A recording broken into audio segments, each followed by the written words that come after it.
Welcome to season 3 of The Cookie Table. This is a podcast all about love, marriage, weddings, relationships. This is perfect for someone that's getting married, people that just love weddings. Maybe you're a wedding vendor. And this is also about business. My name is Jade Granda. I'm so excited to have you. Grab a glass of wine, grab your favorite cookies from the cookie table, and let's get into it. Welcome to season 3 of The Cookie Table. Dare I call it a season 3? Should we say that? I think it kind of is. The first season was a little shorter. Second season did pretty good, and I didn't really have like a clear cutoff. I just got overwhelmed with life, and then here we are. We're jumping back into it. So I think it's fair to call it season 3. I am going to consistently do this bi-weekly until August, I think, and then once it hits that busy time again where everybody's having a hard time in this wedding industry, as we typically do, I feel like it's unfair to ask people to give their time as a guest in the midst of our Pittsburgh wedding busy season. If you are for some reason outside of Pittsburgh listening to this, that would be amazing. If you are, I don't think we have a ton of listeners outside of Pittsburgh, but if we do, we are notoriously very busy in the fall here. So September and October is just a madhouse in the wedding industry, in weddings. So I don't think it's fair to ask guests to be on the podcast and take time away. So I think just ending it clear cut in August is what I'm going to do. It's technically what I did last year, but with no really clear plan or warning. So if you're new, welcome. My name is Jade Granda. I own Joyful Events by Jade. That is my primary business. We are going into season 8 of owning, of me owning this business and having this business, which is amazing. Can't believe that. I gotta kind of sit on that for a second. Season 8. It's kind of wild. Very proud of it. Going into season 6 of my other business that I co-own, called Bringing Baskets. It's a luxury picnic planning company. We create pretty little picnics. And then I recently launched Joyful Commons. It's a co-working and play space turned into event space. So that is me. Those are my accolades, shall we say. But I'm so excited to be back. So grateful for you to be listening. Holy fuck. I don't even really know what to say about what were the last several months. So I want to apologize to Wedding Pro Cass. She was my last episode last year, and because of me getting so overwhelmed, she didn't get the online recognition she deserved. I am going to post a few clips from her podcast episode, but she didn't get the typical kind of teaser and hype up to her episode that aired on August 30th. If you follow along and kind of go off of what is posted on Instagram, you didn't know that episode hit. It did. Go listen to it. It was a great episode. But Cass, I feel like an ass. Basically, as soon as that episode dropped, I got it up. But the time it takes to make like mainly the teaser video, I do it all myself. I went into one of our busiest months we've ever had. Going back to fall being so busy here in Pittsburgh, but we had 6 weddings and I lost a lead planner. So I had to do more than I originally planned for. So my A1 Day 1 Desiree, Desiree, she had 2, but I had 4. And out of my 4, 2 were coordination design. So that's kind of like my partial planning. And then the other 2 were full scale. So it was just a lot. It was a lot. And I was like, holy shit. And for my full scale clients, I offer stationary help. And I also ended up doing a welcome party that I don't typically do. So adding on the welcome party to the September 6th wedding, it just got very, very overwhelming. So go check out the episode with Wedding Pro Cass if you didn't. Again, Cassandra, she was a director at events at the Heinz History Center. It's how you know her locally. So it talks about that. She has left. She is just truly a wedding expert. She knows a shit ton of stuff. Her hot takes and opinions are fantastic. So go check that out. I want to point out I'm in a brand new studio. So I record through Studio Me Productions, and they moved over the last few months. Or they moved actually last August.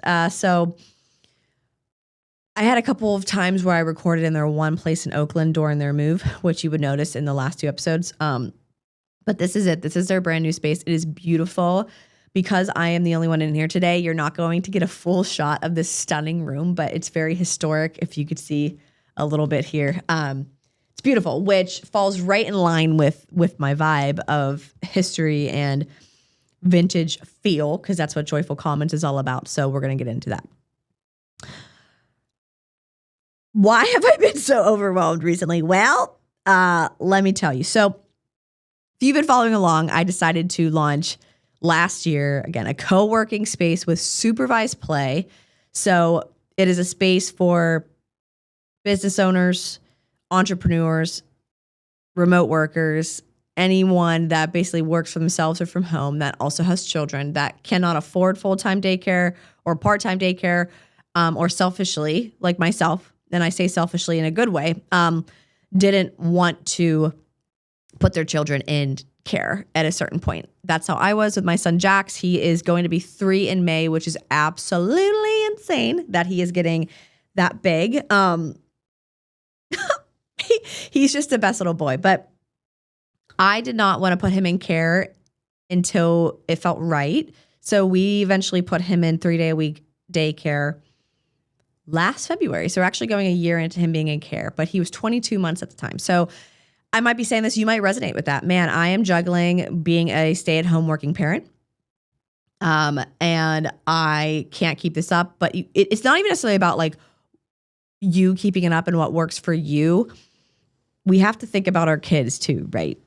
Is it fair for your child to be watching TV a majority of the day? Or independent play is good, but also I think attention is a good thing as well. So how do you balance all of that? How do you make sure they're getting the attention that you feel they deserve, while also, having meaningful play and activities, while also getting your work done without them just sitting there kind of doing, whatever, kind of making the day work, I guess, so to speak. So obviously it's okay to have some days like that, I think, but it's good to change it up and to get out of the house and for your child to have different stimulations. So I had this fantastic idea to launch this business because I struggled for the first 22 months of being a mom and, running my wedding planning business and having a child. So I decided to launch this business and we officially opened September 2nd. And, it's been good, but it's been overwhelming doing it all and doing both. I am trying my hardest to designate certain pockets of time to specific things, but things are definitely getting neglected, and I can't afford to have like an assistant or someone that kind of helps me with back end stuff.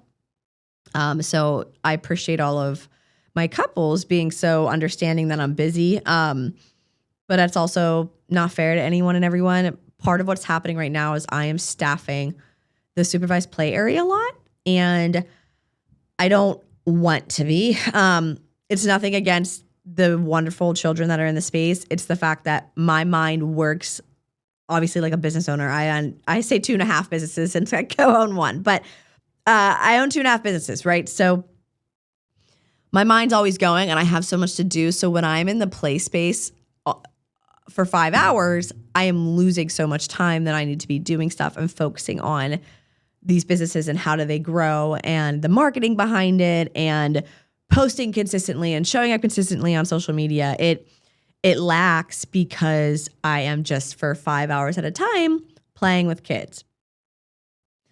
I'm in that really tough position where I need to be staffing the space about at least a third of the time because finances and meeting an overhead.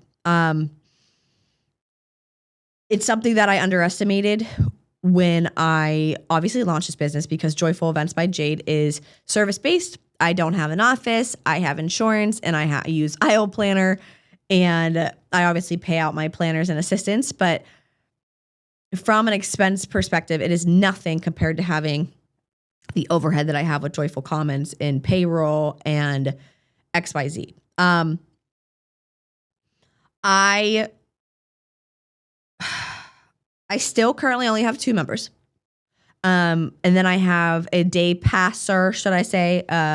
We call it a work and play pass. They come in about anywhere from once a week to twice a month. That person used to be a part-time member, and it was definitely a bummer when they were like, oh, we're just going to go down to like 1 day pass a week. That's fine, but also like kind of a bummer. And I feel it's hard not to feel discouraged and bummed out because I'm getting so much love from people online, people sharing the posts insanely and all of the comments, but the people aren't coming to the door. And I need to find out why they're not coming to the door, because 2 members are not going to withstand this business for very long. And I'm trying not to get discouraged again. I'm trying to rework everything and make it make sense. And we have about 85 email subscribers. And again, that has only converted to 2 members and then 1 consistent day passer. I have 1 other day passer that comes in about once a month, which is great. So to put this into perspective from an overhead standpoint, what do I actually need to do well? I need about 15 members at a minimum, and I need to do at least 2 events a month. Now, of course, if the events are doing fantastically then I don't need as many members, right? That's all fluid. But just to give you an idea of where I'm at, I need 15 members and I have 2. It's been a little stressful. A few things that has made that stressful as well is my husband decided to sell his part of his business that he's had. He was on the podcast.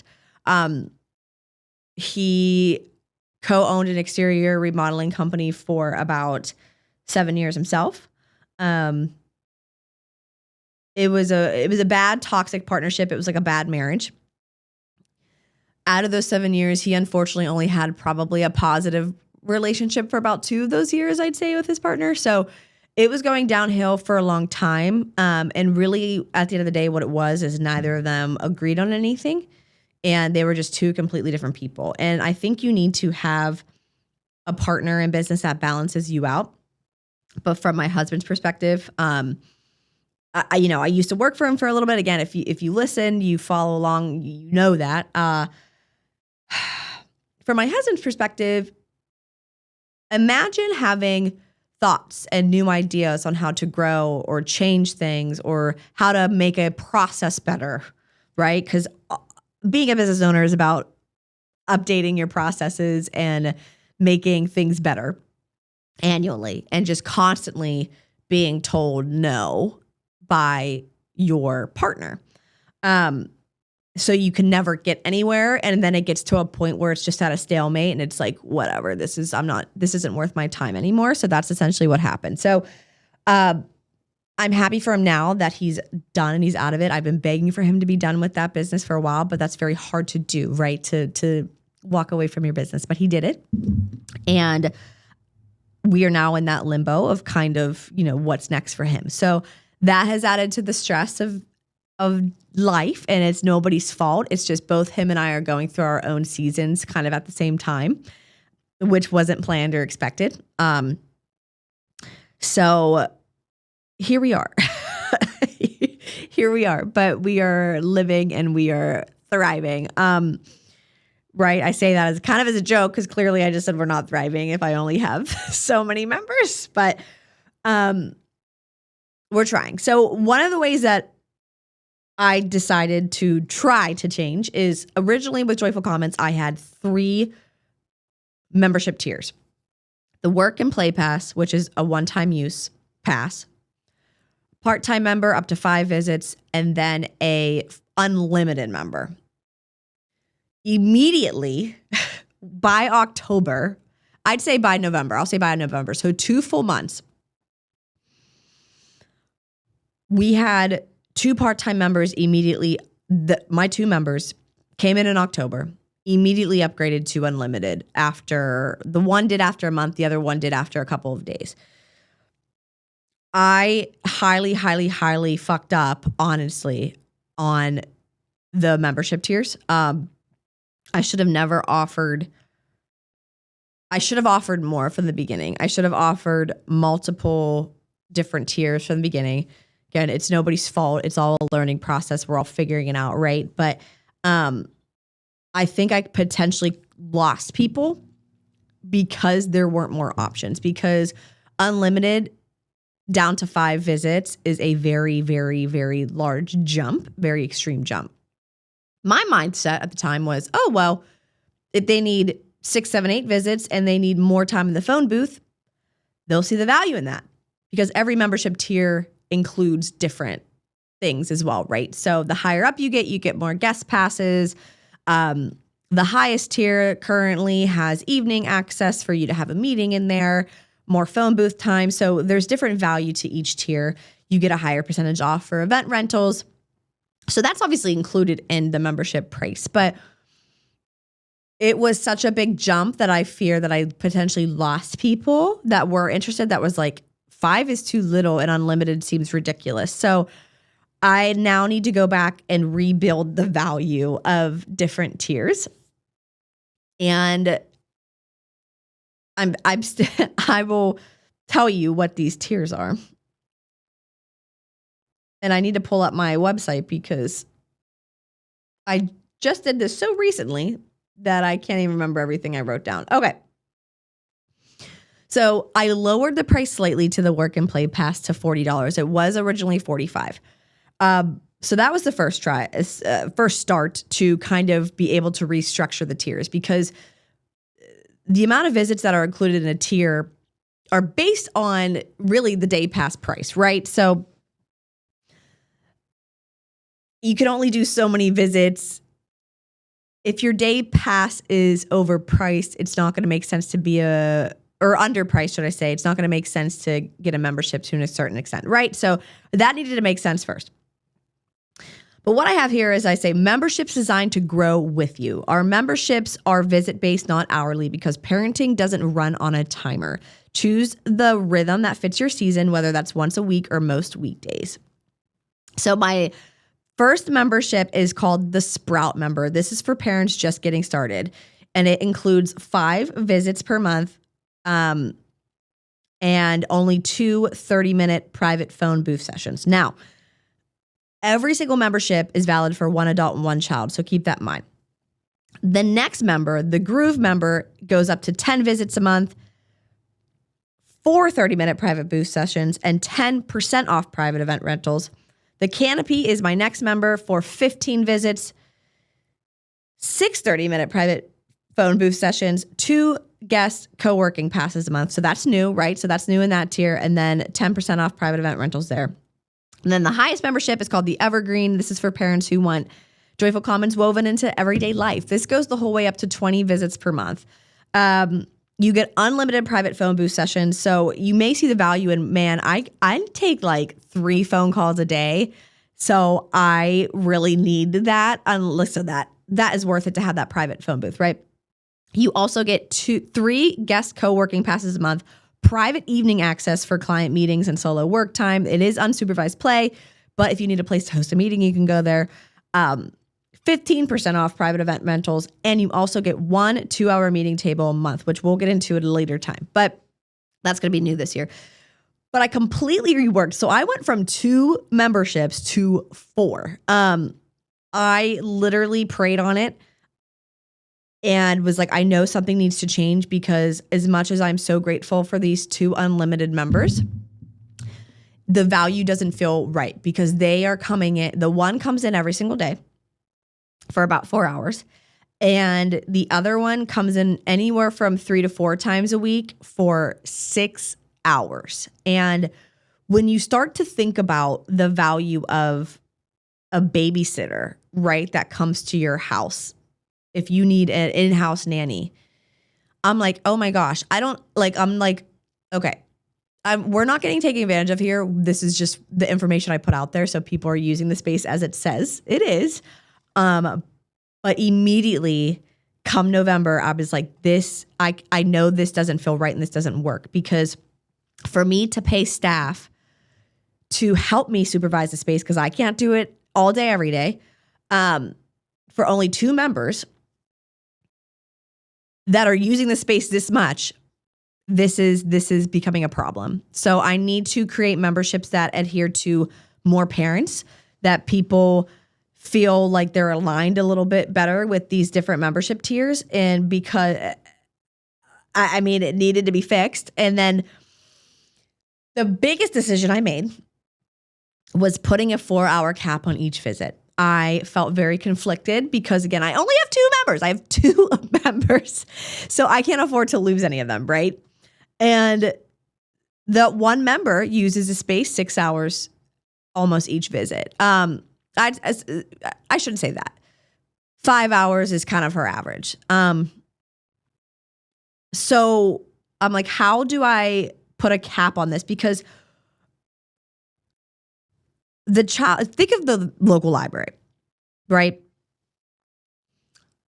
That is how I describe my space. So the play space is very much like the local library. It is smaller. It is not intended to be in all day long. I think as a child, you would get bored. It's harder to entertain them for longer. Like, children are going to thrive in different environments throughout the day. And we're not a daycare, right? I don't have a structured curriculum. So these children are coming and playing. Again, we're entertaining them. I do have activities that we do. The more members we get, I would be happy to start like a very loose type of curriculum where everybody's learning something a little bit different. But again, I can't support that right now. So I think it becomes a little unfair to the child if they're just kind of hanging out in the same play space for 6 hours, especially when naps begin to get neglected. Again, we're not a daycare. We don't feed, change, do bathroom support, or put your children down for a nap. That is not what this is. This is a co-working space with supervised play to help you. We're a third space, right? We're the in-between. So when naps are getting neglected and children are overly tired and they're clearly ready to go home, I'm like, this isn't working. So there is another co-work and play space in the Wexford area. It's a way larger facility. I was told that place was created by some guy in tech. I don't know. I'm a mom who has been through it, so it's kind of a little bit of the difference with the spaces. But they have a 3-hour limit. So that kind of was like, okay, there's a reason they have that limit, right? Once you start to realize that someone is coming that much, that often, the space is clearly needed, but we are not a replacement for daycare or a babysitter. So it was a really hard decision to make, but I am limiting all of the passes to 4 hours each. So that's, I think, a very fair reason why. We just, again, can't support that. So going into 2026, those are the big changes. I'm hopeful for the big changes, but outside of just the membership tiers of Joyful Comments, how am I showing up differently in 2026? How are you showing up differently for your business in 2026? And not even for your business, for yourself, for your family. What are you going to do? This is one of the first kind of like New Year's I feel good to make some changes. I feel ready to. I am going to wake up at least Monday, Wednesday, Friday when my son goes to school at 5:30. I might not do it every day of the week. I think I'm going to try to do like 6:30 Tuesdays and Thursdays when I'm home with him. But I am waking up at 5:30 and I'm heading to the brand new gym that opened near my house. I'm so excited. It's about 5 minutes up the road. There's always been there's never been a gym super, super close enough to me to like not feel inconvenienced having to go there. I haven't been in the gym since I was pregnant, and obviously my son's almost 3. When I was pregnant, I even barely went. So that gives you an idea. It's been a really long time since I've like taken care of myself, and I felt that deterioration over the last how many years, which is terrible. And it's incredibly important to take care of yourself. No shit, huh? Sounds so super fucking simple and obvious, but man, part of me taking care of myself is waking up at 5:30 and going to that gym, at least on Monday, Wednesday, Fridays. I did this morning. It is a Monday.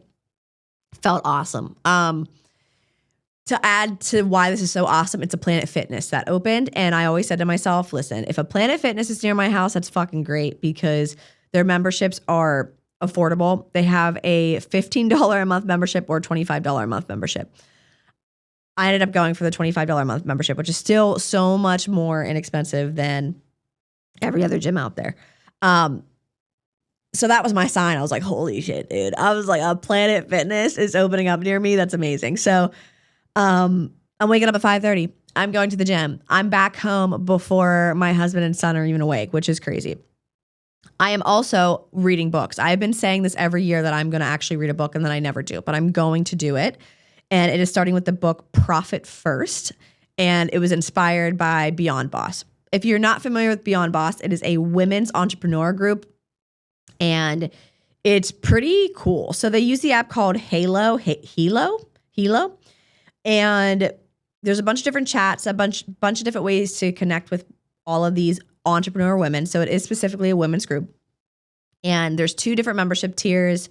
You could do the connector for $15 a month, or you can go up to like the momentum, I think, for $65 a month. And there are more offerings at the $65. But even to start at the connector level, which is where I'm at, has been really cool because you can connect with everyone through that app and then you get access to all of the morning momentum calls. So Monday, Wednesday, Friday at 6:30 in the morning, Caitlin Thomas, who owns the group and leads the group, does about a 20 to 30 minute call that is about a new topic and a new subject. And it's really, really motivating. So the book Profit First, within this group, they're like, who wants to do a book club for January? I said, yes, bitch. Someone make me read because I've been needing this. So I joined that chat in the Halo app.